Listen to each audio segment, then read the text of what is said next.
There are two main tools that we use to describe data. One is descriptive statistics, where we use numbers to describe what's going on with the variables in our samples. That's stuff like mean, median, mode, minimum, maximum, standard deviation, all of that sort of thing.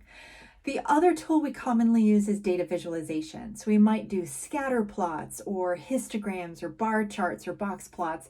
All of those things help us to visualize what's happening in our data and doesn't necessarily use the numbers and statistics in quite the same way. For all of this, there are really two purposes for describing our data.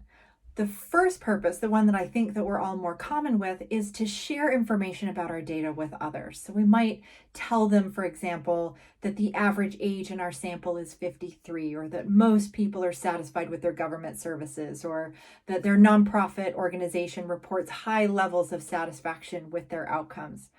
And we might plot all of those things in graphics that powerfully communicate our messages to others.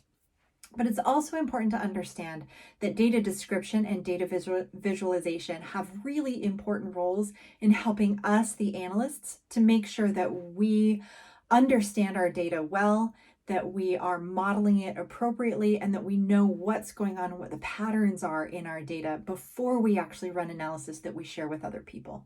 So we're going to use all the same tools of descriptive statistics and data visualization that we might think of as presentation tools.